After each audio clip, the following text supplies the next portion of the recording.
What Americans think about the economy and leadership in the country. Results of a new ABC News Washington Post Ipsos poll are in, and ABC News political director Avery Harper has been looking at the numbers. Avery, good morning to you. So what are some of the top takeaways from this poll? Majorities disapprove on how he's managing nearly every area tested, everything from tariffs and the economy to foreign relations and immigration. More than 6 in 10 disapprove of how he's handled tariffs, the economy, and the federal government. About the same number say they don't like how he's managing the war between Ukraine and Russia. If today's politics really turn on the economy, as 81% of Americans who voted for Donald Trump said it did, then the economy might be flashing a red warning light to the president. Right now, 9 months into Donald Trump's second term, the national unemployment rate is 4.3%, 10.5% for young Americans ages 16 to 24 who face what is being called a no firing, no hiring economy. They say polls are snapshots, a single photograph of a moment in time. But this one feels more like a portrait of a country in motion. New data from the ABC News Washington Post Ipsos poll lands like a gut punch.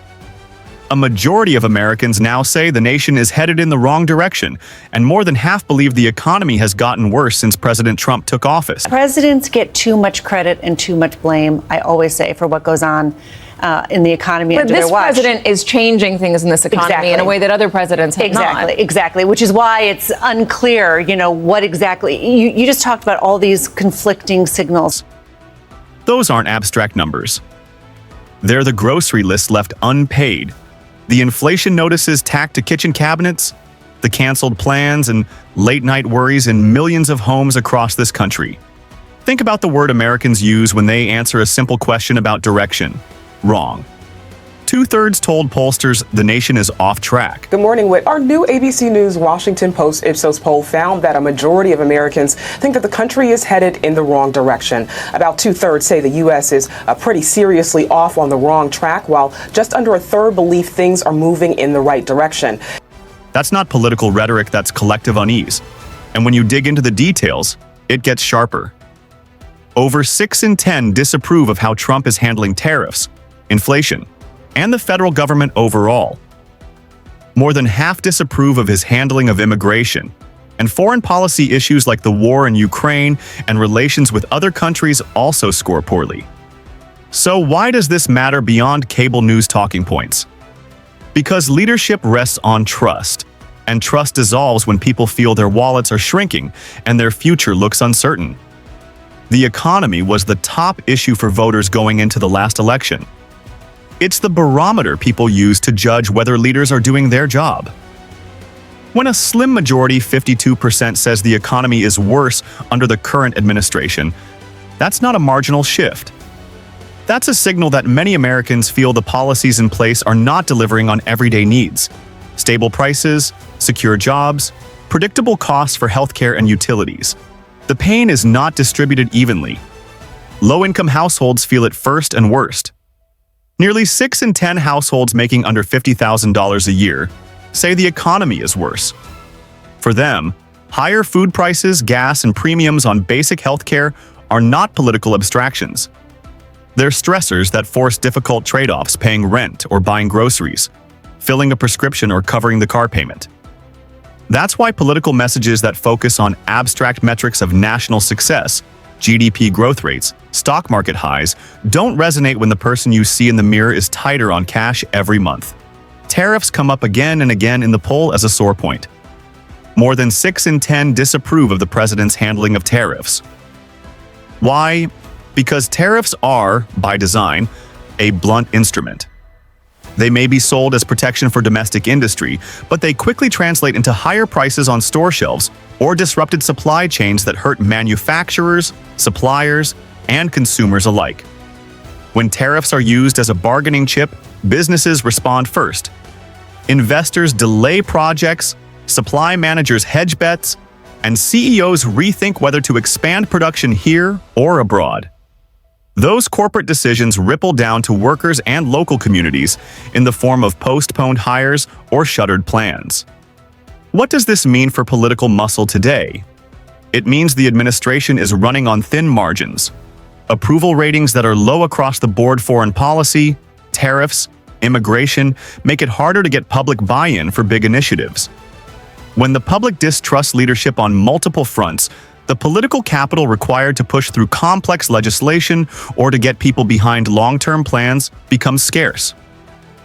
Lawmakers on both sides of the aisle notice this, and they adjust behavior. That can produce gridlock, or it can force compromise. Either way, the people paying the price are ordinary Americans. There's also the insurance angle. Investors, multinational firms, and global partners watch polls like this closely. When confidence dips, capital becomes choosy. Long-term projects require stability and predictability. A national mood that tilts toward pessimism nudges projects into safer harbors, places with clearer rules, steadier trade relationships, and lower political risk. That's why economic performance isn't just a domestic matter, it's a reputational currency in global markets. For the president, the message is stark. Owning the narrative on the economy was a central pillar of his appeal. Now the data shows erosion. The response can go two ways. One is to double down on existing policies, framing them as necessary for longer-term gains, and asking the public to stomach short-term pain for future prosperity. The other is to recalibrate policies that directly affect people's monthly budgets. Energy prices, rent relief, healthcare subsidies, or targeted tax measures that help the working and middle class. Politically, the second option is often harder and requires coalition building that polls suggest may be in short supply. For opposition forces, this poll is a clarion call. It's evidence that the economic storyline is fertile ground for messaging. Highlighting concrete failures, rising premiums, stalled wage growth, price spikes on essentials resonates because it connects with personal experience. But there's a risk here too. If criticism stops at blame and fails to present credible alternatives, voters could turn away from the political class altogether. Remember, dissatisfaction without solutions breeds cynicism, and cynicism is an electoral wildcard. Now, for the viewers watching this on your phone or catching this while making dinner, what should you take away? First, polls are not destiny, but they are signals. They show where people's anxieties are concentrated and where political energy is likely to flow. Second, economic policy is not a closed book. It's a series of levers: interest rates, tariffs, trade deals, fiscal spending that have real human consequences. Third, this moment is an opportunity for leaders to listen and adjust, for voters to demand accountability and concrete plans that ease immediate burdens. The coming weeks and months will be decisive. If policies start to show measurable relief, slowing inflation in essential categories, stabilizing healthcare premiums, getting supply chains working smoothly, public sentiment can shift. Popular mood on the economy can turn faster than many expect when people feel genuine relief in their daily lives. Conversely, if prices keep climbing and uncertainty deepens, political repercussions will follow. So what should you watch for next?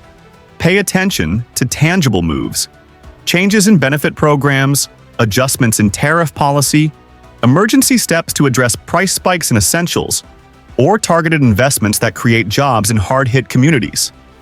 Also watch whether political messaging evolves from rhetoric to specifics. People need to know not only that leaders see the problem, but how they plan to fix it with timetables, cost estimates, and accountable benchmarks. This poll tells a simple but urgent story. A majority of Americans feel the economy is not working for them right now.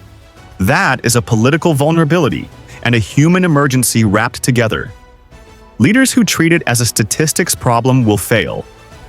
Leaders who treat it as a series of urgent, fixable challenges have a chance to change both the numbers and people's lives.